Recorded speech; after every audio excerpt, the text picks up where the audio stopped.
Equity share market में success के लिए तीन इंपॉर्टेंट चीजों की रिक्वायरमेंट होती है। सबसे पहले हमारे पास होनी चाहिए एक विनिंग स्ट्रैटेजी। सेकंड, जो हमारी विनिंग स्ट्रैटेजी होती है वो टाइम टेस्टेड होनी चाहिए। और थर्ड और मोस्ट इंपॉर्टेंट पॉइंट, हमें हमारी विनिंग स्ट्रैटेजी को हमेशा डिसिप्लिन के साथ फॉलो करना है। इस तरीके से काम नहीं चलेगा कि जब तो आप प्रॉफिट में हो उस समय तो अपनी स्ट्रैटेजी में बने रहो, पर जैसे ही आप लॉस में जाए अपनी विनिंग स्ट्रैटेजी के अगेंस्ट में जाके एक्सेप्शन समझते हुए हम काम करने की कोशिश करें। इस तरीके से हम कभी भी इक्विटी शेयर मार्केट में पैसा नहीं कमा पाएंगे। इस इंपॉर्टेंट लर्निंग के साथ मेरा नाम है अनंत Ladda, CFA CA CFP LLB। चलिए शुरू करते हैं अनंत का फंडा का पहला पार्ट, जिसका नाम है मार्केट टुडे। सबसे पहले इंडेक्स के ऊपर नजर डालते हैं। वापस से पिछले 2 महीने में जैसा हम रेगुलर देख रहे हैं, फ्राइडे बन जाता है भेजा फ्राइडे। आज भी ऐसा ही कुछ दिन रहा। सेंसेक्स 0.09% पॉजिटिव रहा, निफ्टी 0.13% नेगेटिव रहा। मुझे यही डर था कहीं आज के दिन जनरल मार्केट ट्रेंड न्यूट्रल में आ नहीं जाए। वैसा टचवुड आज के दिन तो नहीं हुआ है। बैंक निफ्टी की बात करें तो 0.87% नेगेटिव रहा और मिड कैप इंडेक्स 1.64% नेगेटिव रहा। देखिए, मिड कैप इंडेक्स ने अपने 52 वीक हाई को टच किया, उसके बाद थोड़ा बहुत नेचुरल करेक्शन आना इज ऑब्वियस। हमें यह देखना पड़ेगा कि क्या मिड कैप और स्मॉल कैप इंडेक्स 2.5 दिन के छोटे मोटे करेक्शन के बाद स्ट्रांगली बाउंस बैक करते हैं या फिर नहीं। एडवांस डिक्लाइन रेशियो पे नजर डालें तो 650 के आसपास शेयर एडवांस हुए, जिसके अगेंस्ट 1100 के आसपास शेयर डिक्लाइन हुए। ये हमें उसी समय पता चल गया था जिस समय मिड कैप और स्मॉल कैप इंडेक्स आज के दिन नेगेटिव या कमजोर से रहे थे। सेक्टर्स की बात करें तो FMCG कंजम्पशन एक ऐसे सेक्टर्स जो बहुत ही लंबे समय से शांत थे, उसके बाद एक बाउंस हमें यहां पे देखने को मिला। एनर्जी, इंफ्रा और फाइनेंशियल सर्विसेज भी ओके रहे। जिन सेक्टर्स में सबसे ज्यादा पिटाई हुई वो थे मेटल्स, रियलिटी, PSE के साथ साथ ऑटो। जिस समय हम ये वीडियो बना रहे उस समय यूएस फीचर्स सारे के सारे बड़े ही अच्छे हैं। अगर हम इंडिया विक्स के ऊपर नजर डालें तो 20.26 पे क्लोजिंग हुई है, कंफर्टेबल हम बोल सकते हैं। अब नजर डालते हैं निफ्टी के ऊपर मूवमेंट पे। आप इधर चेकआउट कीजिएगा, ओपनिंग हुई थी 14,749 की, हाई बना 14,749 का। जहां ओपन हुआ था वहीं मार्केट ने हाई बनाया। पूरे दिन मार्केट जिगजैग करता रहा। लो बना 14,591 का, क्लोजिंग हुई है 14,677 की। जिस तरीके की मार्केट में जिगजैग मूवमेंट आज के दिन बना हुआ था, उसको ध्यान में रखते हुए आज के दिन की क्लोजिंग हमें अच्छी क्लोजिंग बोल सकते हैं, जो अपने हाई के कंपैरेटिवली क्लोज क्लोजिंग मिली है। उसी के साथ साथ एक इंपॉर्टेंट लर्निंग की बात करें ना, जब भी रिजल्ट सीजन होता है, कभी भी रिजल्ट्स आने के बाद चाहे अच्छे रिजल्ट्स क्यों ना है, किसी भी शेयर के पीछे नहीं जाना होता है। ये मेरी पर्सनल स्टाइल है और आपने भी इस बार वापस से देखा होगा, बहुत सारे रिजल्ट से पहले शेयर्स ने एक अच्छा बाउंस दिया और जैसे ही रिजल्ट्स आया वहां पे डिस्ट्रीब्यूशन सा हो गया। रिजल्ट्स के बाद वो शॉर्ट टर्म डिस्ट्रीब्यूशन होता है या एक लंबा डिस्ट्रीब्यूशन हो जाता है, वो एक देखने वाली बात होगी। पर रिजल्ट्स देखने के बाद कभी भी किसी भी शेयर के पीछे नहीं जाया जाता। इस पॉइंट का हमेशा ध्यान रखिएगा। अब चलते हैं नेक्स्ट सेक्शन पे, जिसका नाम है FIIs and DIIs action. FIIs और DIIs का डेटा यूजुअली फ्राइडे को काफी लेट आता है, बट आपकी रेफरेंस के लिए वो डेटा में यहां पे पंच आउट करवा देंगे। अब चलते हैं नेक्स्ट सेक्शन पे, जिसका नाम है व्यूअर्स क्वेरी। सबसे पहली क्वेरी और जो सबसे ज्यादा पूछी जा रही है वो ये कि अनंत मेटल्स पे आपका क्या व्यू है। मेटल्स में जो करेक्शन आ रहा है बड़ा ही क्विक आ रहा है, आपका यहां पे क्या व्यू आ रहा है। देखिए, समझने की कोशिश करते हैं। अगर हमारा मीडियम टर्म पोर्टफोलियो में मेटल्स है, ऐसा कोई भी टेंशन की बात नहीं है। वहां पे आपको ऑलरेडी 50% से लेके 100% का गेन अभी भी हो रहा है, कहीं कोई टेंशन की बात नहीं है। अगर कोई हमें थोड़ा सा टेंशन हो तो पार्शियली बुक करने में या फिर बोल दिया जाए ट्रेलिंग स्टॉप लॉस अप्लाई करने में भी कोई भी टेंशन नहीं होनी चाहिए।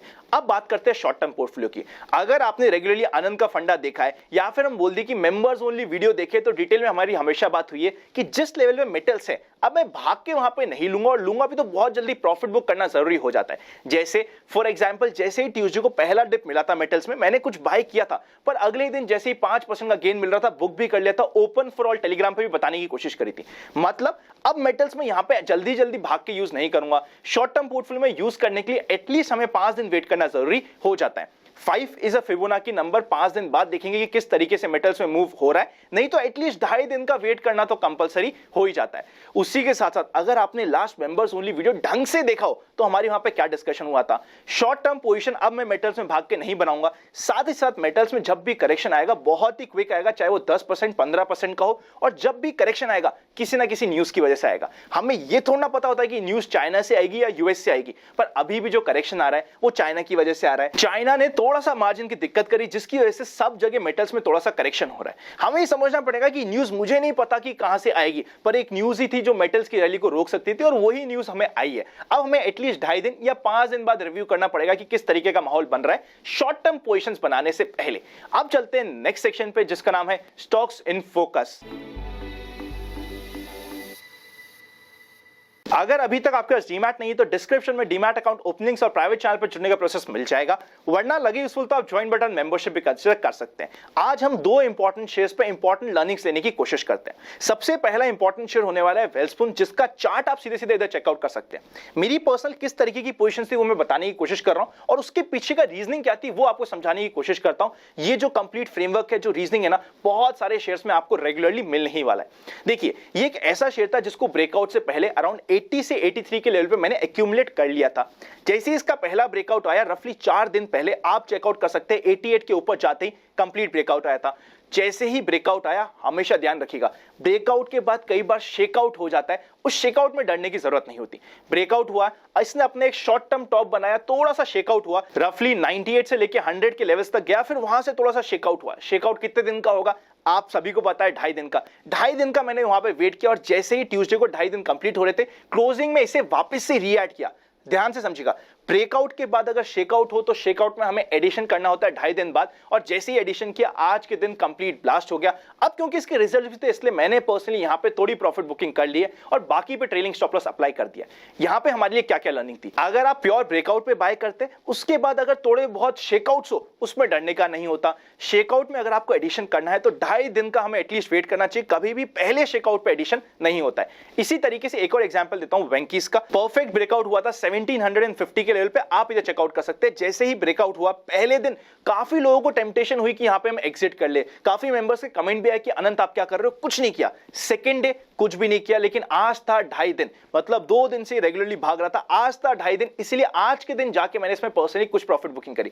ये हमेशा ध्यान रखिएगा, कभी भी अगर कोई प्योर ब्रेकआउट हो जाए और वहां पे आपको प्रॉफिट बुकिंग करनी हो, एटलीस्ट उसमें हम 2.5 दिन का वेट कर सकते हैं अगर कोई फ्रेश ब्रेकआउट हो रहा है तो। और ब्रेकआउट के बाद शेकआउट हो, वहां पे भी 2.5 दिन बाद ही हमें वापस से एंट्री बनाने का सोचना चाहिए। ये पर्सनली मेरी स्टाइल है, आपकी क्या स्टाइल है थोड़ी अलग हो सकती है, पर इसको हमेशा नोटिस कीजिएगा। सबसे पहला, ब्रेकआउट के बाद शेकआउट आपको बहुत सारे शेयर्स में मिलेंगे, और अगर कोई शेयर ब्रेकआउट हो, पहले दिन पे कभी भी बुक नहीं किया जाता, 2.5 दिन में आप चाहे तो बुक कर सकते हैं। ये जो सेम प्रिंसिपल जो मैंने आपको अभी वेंकीज में बताया, ये वही प्रिंसिपल है जिसके बेसिस पे टाटा मेटालिक्स में 1350 के ऊपर एकदम टॉप पे जाके मैंने पर्सनली प्रॉफिट बुक किया था। मेंबर्स को और प्राइवेट चैनल पे भी डेमो दिया था। कई बार जीएमएम फॉडलर, आप सभी का पसंदीदा शेयर डॉन पे भी मैंने इस स्ट्रैटेजी को यूज किया है।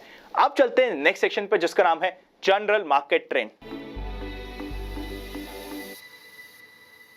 जनरल मार्केट ट्रेंड अभी भी अप ट्रेंड में है, लेकिन एक चीज ध्यान रखिएगा, ऑलरेडी 3 वॉल्यूम डिस्ट्रीब्यूशन डेज हो चुके हैं। अगर हमें एक और वॉल्यूम डिस्ट्रीब्यूशन डे मिलता है तो जनरल मार्केट ट्रेंड में हमें रिव्यू करना जरूरी पड़ सकता है। इसीलिए रेगुलर प्रॉफिट बुकिंग अगर हम करें, थोड़ी जगह करे, तो एज सच कोई टेंशन की बात नहीं होती है। और ऐसा नहीं कि मैं सिर्फ आपको बोल रहा हूं, मैं खुद भी कर रहा हूं। आप इधर चेकआउट कर सकते हैं, वेल्सपुन में थोड़ा प्रॉफिट बुक किया, जेबी केमिकल में कंप्लीट प्रॉफिट बुक किया क्योंकि आज के दिन था रिजल्ट्स। उसी के साथ साथ बात करी जाए आईजीएल में, अच्छा फ्यूचर एंड ऑप्शंस की स्ट्रैटेजी में प्रॉफिट हो रहा था, बुक किया। वेंकीज में बुक किया, आप इधर जस्ट चेकआउट करते जाइएगा। मैंने पर्सनली आज के दिन एक अच्छी प्रॉफिट बुकिंग करी है, वेंकीज में बुक किया, मारुति में बुक किया, एस्कॉर्ट में बिकॉज आज के दिन रिजल्ट्स थे और मैं रिस्क लेना नहीं चाहता था, बुक किया। इसी तरीके से जहां जहां मुझे प्रॉफिट हो रहा था, मैंने अपनी पोजीशंस थोड़ी हल्की करने की कोशिश करी, क्योंकि अगर वॉल्यूम डिस्ट्रीब्यूशन डेज के काउंट बढ़े, हमें जनरल मार्केट ट्रेंड भी चेंज करना जरूरी हो जाएगा। अब चलते हैं फाइनल सेक्शन पे, जिसका नाम है एक्सपेक्टेशंस फ्रॉम टुमारोज मार्केट। सबसे पहले कॉल के हाईएस्ट ओपन इंटरेस्ट की बात करें तो 15,000, सेकंड हाईएस्ट ओपन इंटरेस्ट 14,800 और थर्ड हाईएस्ट ओपन इंटरेस्ट 15,500 का होगा। मेजर रेजिस्टेंस होने वाला है 14,850 का। सपोर्ट की बात करें तो पुट का highest open interest 14,000, second highest open interest 13,500 और थर्ड हाईएस्ट ओपन इंटरेस्ट होने वाला है 14,500 का। इमीडिएट सपोर्ट 14,500 का ही आने वाला है। अगर बैंक निफ्टी की बात करें तो रेजिस्टेंस होगा 32,500 का, सपोर्ट होगा 32,000 से लेके 31,800 की रेंज। पुट कॉल रेशियो 1.20 के आसपास है, जो काफी कंफर्टेबल हो जाता है। आप सभी को पता होगा, जैसे ही मुझे 2 से 3 डिस्ट्रीब्यूशन डे मिलने स्टार्ट हुए, open for all free Telegram, अगर आप उसका अभी तक पार्ट नहीं बने, सीधा टेलीग्राम पे जाके इन्वेस्ट आज फॉर कल सर्च करिएगा, आपको ये चैनल मिल जाएगा। वहां पे भी मैंने डालने की कोशिश की थी कि अगर हमें कुछ प्रॉफिट बुकिंग करनी है तो ज्यादा टेंशन नहीं होनी चाहिए। ये मैसेज डाला था ट्यूसडे और वेडनेसडे को। तो अगर हमने प्रॉफिट बुकिंग करी है तो वहां पे भी कोई टेंशन की बात नहीं होनी चाहिए। उसी के साथ साथ मार्केट की बात करें तो अभी तो अप ट्रेंड में है। मंडे पहले 1 से 1.5 घंटे में किस तरीके से परफॉर्म करता है वो काफी क्रिटिकल होगा। अगर वहां पे कुछ शेकआउट आए तो हमें उसे सीरियसली लेना जरूरी हो जाएगा।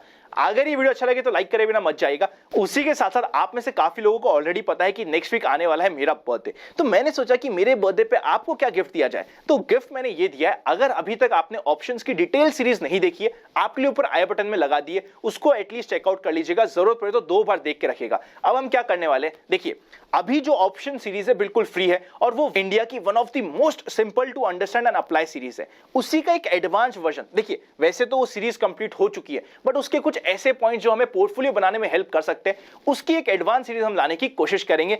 मेरे बर्थडे से ही मैं उसकी प्रिपरेशन स्टार्टिंग कर दूंगा और with in next 10 to 15 days वो सीरीज आपको मिलने वाली है। पर उसके लिए इंपॉर्टेंट ये होगा कि जो अभी तक ऑप्शन की सीरीज आ चुकी है डिटेल सीरीज, उससे आपको कंप्लीट देखना जरूरी हो जाता है।